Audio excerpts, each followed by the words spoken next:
year is 10,000 BC, the end of the last ice age, and mankind is on the brink of extinction. Amidst a fierce and savage world, our ancestors were left with two choices: adapt or die. This is the setting of Far Cry Primal, Ubisoft's latest game in the popular Far Cry series. In it, players will experience the Stone Age, a period which would change the course of human history and lay the foundation for our lives today.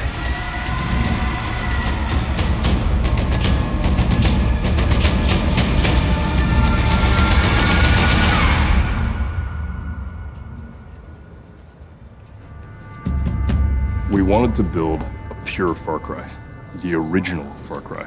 Almost something that was stripped of everything that was Far Cry and almost take it right down to its chassis. Primal is you at the dawn of man in a savage frontier, basically trying to figure out whether you can survive. I think at the heart why it clicked is because it's a very powerful idea, very simple, and as soon as you start to follow the thread of this idea, everything matches together. This is something we do at Ubisoft. We try to be as as realistic as possible. We create worlds, and for us, this comes first. So it's about making sure that we have a consistent universe that works within itself. So we do a lot of research. My job was to try to provide the team with experts. So we hired historians, linguists, anthropologists to make sure that we got as much data as possible on this setting so that we had it just right. With the help of anthropologists from Montreal's University of McGill, the development team decided to set Far Cry Primal during the Mesolithic period of the Stone Age, in what we know today as Eastern Europe's Carpathian mountain chain.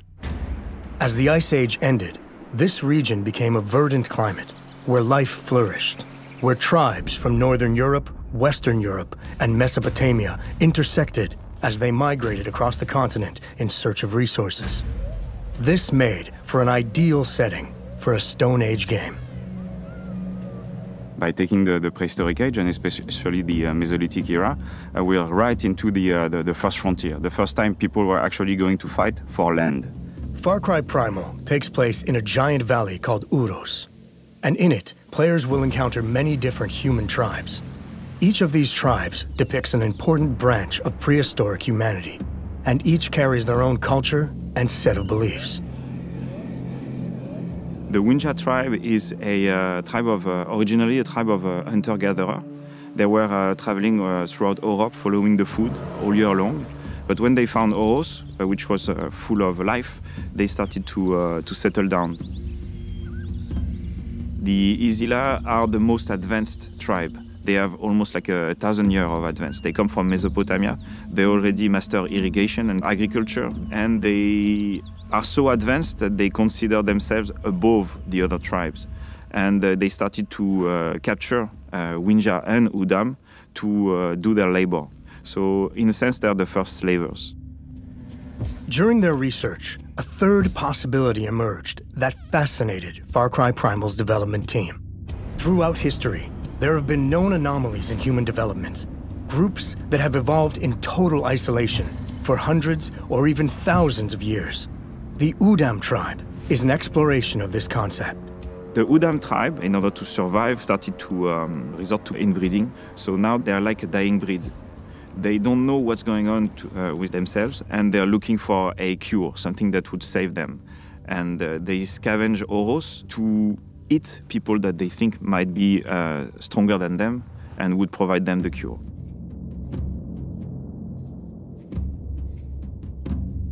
Far Cry games are about exotic location, places with weird characters, but also about authenticity.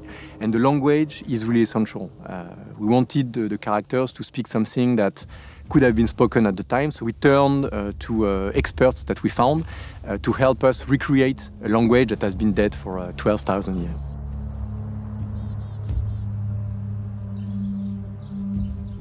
So Proto-Indo-European was a language that was spoken thousands of years ago. It's the source of many languages that are spoken today, languages like English and Spanish and Russian, but also the source of ancient languages like Latin, Greek, and Sanskrit.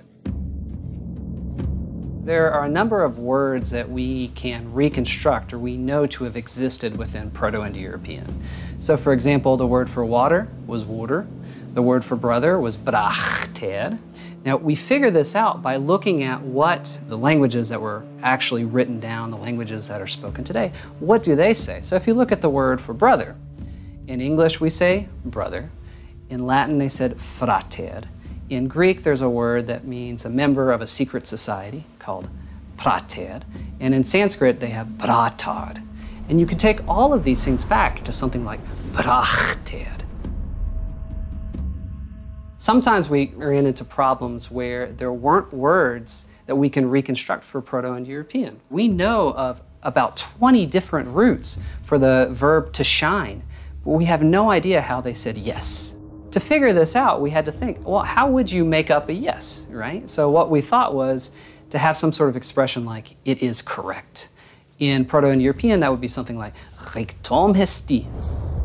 Each of the 3 tribes in Far Cry Primal speak their own adapted form of the Proto-Indo-European language, which reflects their beliefs, societal structure, and level of awareness of the world around them.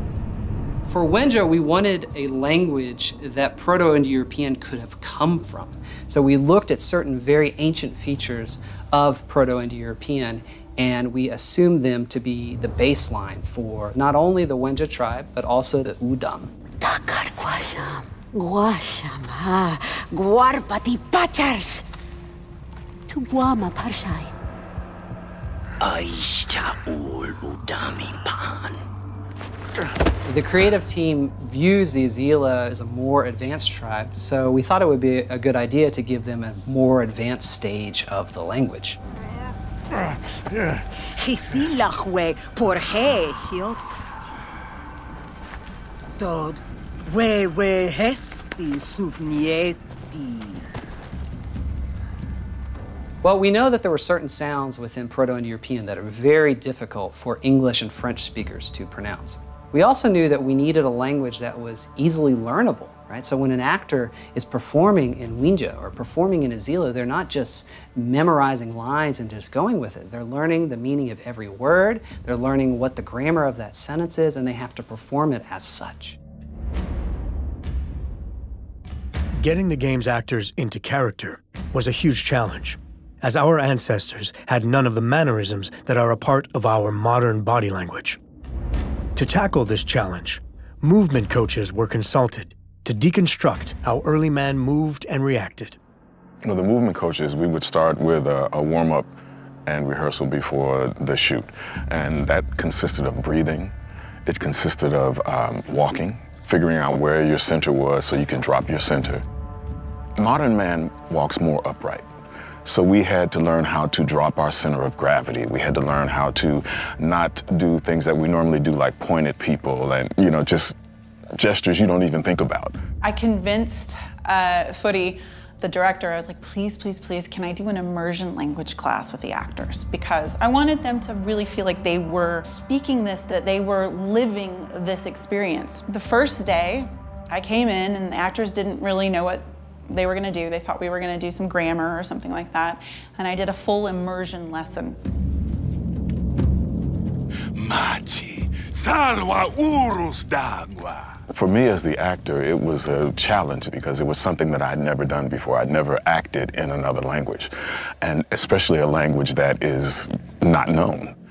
And as a performer, you want to come in and just be able to, you know, slay it and do your best work automatically. Just come in and go, bam, it's done, you know.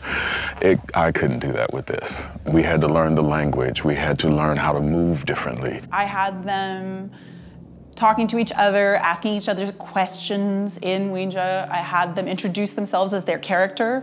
And so they got to a point after our lessons where they would start yelling out things in Wenja. And it's been really amazing to see how the actors live and breathe these lines, they live and breathe this language. What's Primal? How do we get back to our roots? The answers are surprising, complex, and fascinating to explore.